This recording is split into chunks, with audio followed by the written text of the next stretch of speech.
ಆದರ್ಶ ಸಿದ್ಧಾಂತನ ಪಾರ್ಟಿಗೋಸ್ಕರ ದುಡಿದಿದ್ದೀವಿ sir. ಒಳ ಮೀಸಲಾತಿನ ತಾವು 6% ಮಾಡಿದ್ರು.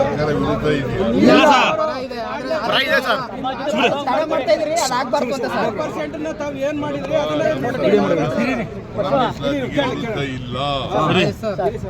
ಸರ್? ಈಗ ಏನಿದೆ ಅಂದ್ರೆ ನಮ್ಮಲ್ಲಿ ಗೊಂದಲ ಏನಾಗಿದೆ ಅಂದ್ರೆ 6% ಏನ್ ಮಾಡಿದ್ರೆ 6% ಮಾಡಿದ್ದು ಕೋರ್ಟು ಇಂಟರ್ಫಿಯರ್ ಆಗ್ಬಿಡ್ತದಲ್ಲ. ಈಗ 5.5 ಮಾಡಿಕೊಡಿ ಸ್ವಾಮಿ. ಹಳೆ ಪದ್ಧತಿ ಪ್ರಕಾರವೇ 5.5 ಮಾಡಿ ನಮ್ಮನ್ನ ಬೀದಿಗೆ ಓಕೆ.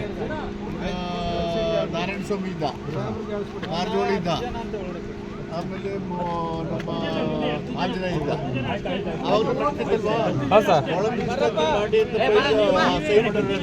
ಸುಪ್ರೀಂ ಕೋರ್ಟ್ ಆದೇಶ ಮಾಡಿ ದಯಮಾಡಿ ನೀವು ದೊಡ್ಡವರು ಇದ್ದೀರಿ ಸರ್, ನೀವು ದೊಡ್ಡವರು ಇದ್ದೀರಿ, ಮುಂದೆ ಪರವಾಗಿದ್ದೀರಿ, ದಯಮಾಡಿ ಮದುವೆಯಲ್ಲಿ ಹೆಣ್ಣು ಕೊಡ್ತಾ ಇಲ್ಲ. ನಿರುದ್ಯೋಗ ಸಮಸ್ಯೆ ಇದೆ.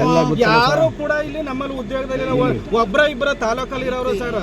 ದಯಮಾಡಿ ಒಂದೇ ಒಂದು ಮಾತು ಕೇಳಿ, 56,000 ಉದ್ಯೋಗಗಳಿಗೆ ದಯಮಾಡಿ ಒಳ ಮೀಸಲಾತಿ ಅಪ್ಲೈ ಆಗ್ಲೇಬೇಕು ಸರ್. ದಯಮಾಡಿ ಪ್ಲೀಸ್ ಆಗ್ಲೇಬೇಕು. ಮಾಡಿ ಅದೊಂದು ಒಳ್ಳೆ ಕೆಲಸ ಮಾಡಿ. ನಿಮ್ಮನ್ನ ಮಾದಿಗ ಸಮಾಜ ಕೊನೆ ತನಕ ನೆನ್ಸ್ಕತ್ತೆ ಸರ್. ಮಾದಿಗ ಸಮಾಜ ಕೊನೆ ತನಕ ನಿಮ್ಗೆ ಕೈ ಹಿಡಿಯುತ್ತೆ. ಕಾಂಗ್ರೆಸ್ ಪಕ್ಷನ ಕೈ ಹಿಡಿಯುತ್ತೆ. ದಯಮಾಡಿ ಅವಕಾಶ ಮಾಡ್ಕೊಡಿ. ಮಾತಾಡಿರಪ್ಪ. ಕೊಡಬೇಕು ಅಂತ ಸ್ಪೈನ್ ಮೇಲೆ ಸಹಿ ಮಾಡಿರೋರು ಮತ್ತು ಕಾಯ್ದೆ ಮಾಡಿರೋನು ನಾನು, ರಾಜ್ಯಪಾಲರು ಭೇಟಿ ಮಾಡಿ ಅಪ್ರೂವ್ ಮಾಡಿಸಿರೋನು ನಾನು.